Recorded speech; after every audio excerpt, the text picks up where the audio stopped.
マジで円安ふざけんなよっていう感じなんですけど、ほんと円安もうやん。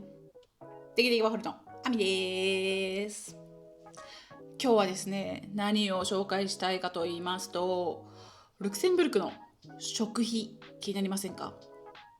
気になりますよね。気になりますよね。気になりますよね。気になりますよね。気になりますよね。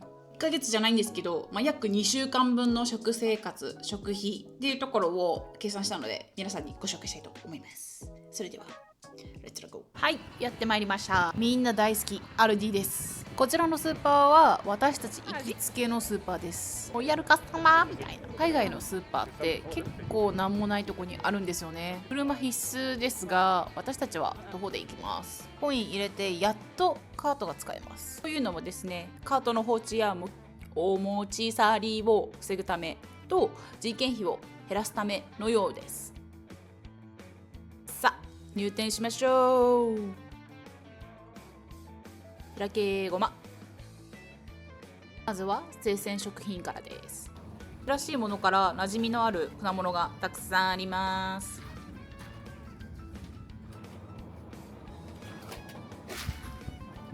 何これ？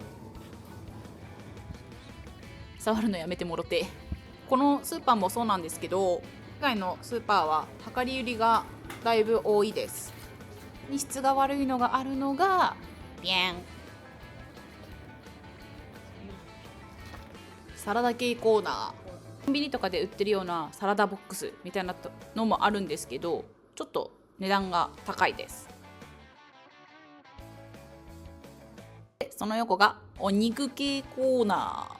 生肉は、小さいもので 500g から売ってます。卵12個 M サイズ 2.59 ユーロです。約483円。パンコーナーです。ここはマジで毎回パン祭りです。種類ありすぎだし、ジブリでしか見ないようなパンもあるのが特徴。日本にあるような惣菜パンみたいなのはないのがまた面白い。私は惣菜パン好きだから恋しくなるけどね。お次は牛乳コーナー。生乳から低脂肪、無脂肪、いろんな種類があります。なんてったって冷蔵で置かれてないのが海外。私たちはもちろん79セントのミルクを3本買いですよ。入れるのを応援します。手伝いません。シリアルもいろんな種類があります。私たちは健康志向タイプでケミカルは不要としていますのでコアス通りします。思想強めです。大好きなワッフル値上げしてブーイング。このプロモの看板が割引のサインです。結構1個買うと2個目無料とかあるので、このシステムをフル活用していきます。お菓子は約300円からのものが多いんですけど、日本のお菓子と比べるとサイズ感は全然違うので納得できたりもするかなって。飲料水お酒コーナーです。こちらも79セントっていうことで買いです。これは全部水です。種類ありすぎてわからん。水は水。反対側はワインコーナーです。ワインもめっちゃ種類があります。ここでもめっちゃ種類があるんですけど、でかいスーパーとかは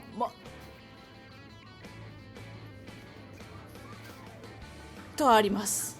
ワインは安くて 2.3 ユーロ約431円とかですかね。ラッキーな時は 1.8 ユーロ約337円とかも見つけれる時もあります。行くお店によって違うかにゃーって感じです。オリーブ89セント約167円です。マヨネーズとかも安いのだと 1.49 ユーロで約279円とか。ルクセンブルクオリジナルマヨは 3.5 ユーロ約656円と高めの設定。もちろんマヨ以外にもいろんなソースがあります。チーズコーナー。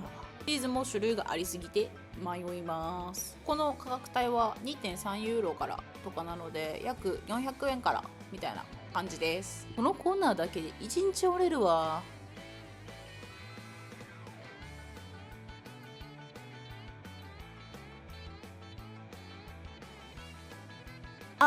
このコンテチーズはめっちゃ美味しいのでお土産にぜひ。約1000円くらいです。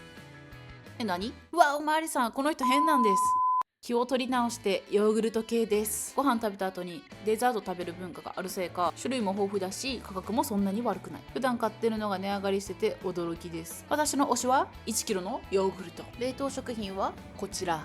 冷凍食品もサイズが比較的大きいので、サイズ感的には全て業務スーパーみたいな感じです。ここでアイスを買うとダッシュで帰宅確定です。来ました、レジオリンピック。海外のレジは気合が必要です。イメトレから前準備をして、そしてテキパキ行動が必須となってます。日本のレジのように入れてくれるなんてものはありません。レジが通ったら物が飛んできて、それをキャッチして重いものや軽いものを素早く仕分けて袋に自分で詰めていきます。キャッチ&リリースのプロになってください。圧倒的速さのレジ、それに勝つには圧倒的速さの動きと頭の回転が必要です。いつも私はレジ終わった後端っこで調整しています。1人の時はカード払いでのフランス語も頭の中に用意しておきます。今回は相棒がいたので命拾いありがとう。気になるところが食費がどれぐらいかかったかっていうところだと思うんですけど、今回の計算は2回スーパーに行ってます。イエイイエイあいあいあいっていうところです。じゃあまず1回目の金額っていうところを発表しようと思います。じゃあ1回目どれがかかったかと言いますと、89.89 ユーロかかりました。これが日本円でいくらぐらいかかるかっていうと、1ユーロ186円の計算で計算しますと 16,750 円っていうところです。で2回目ちょっとの買い出しっていうところでシャンプーとかトイレットペーパーとかそういったところが結構メインとはなってくるんですけど、そこの買い出しをしたところで 33.39 ユーロでした。2回目で、こちらが 6,222 円でした。イエーイ。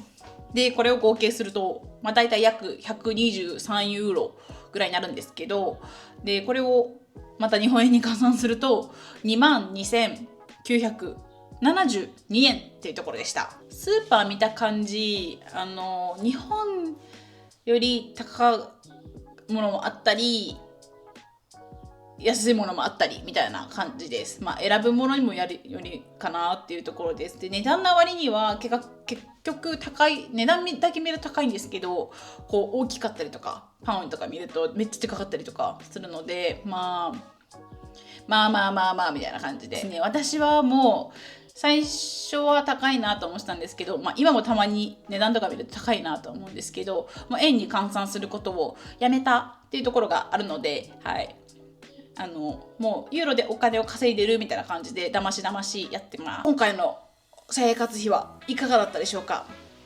私のこのルクセンブルクの約2週間の食生活っていうところでかなり気になったポイントをご紹介できたかと思います。ぜひ今後ルクセンブルク来る方とかヨーロッパ来る方とかは参考にしてみてください。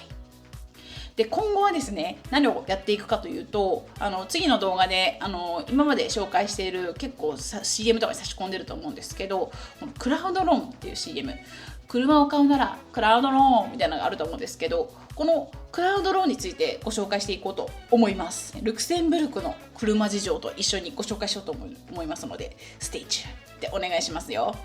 それでは次の動画まで。ありがとう。マイカーローンを選ぶならクラウドローン。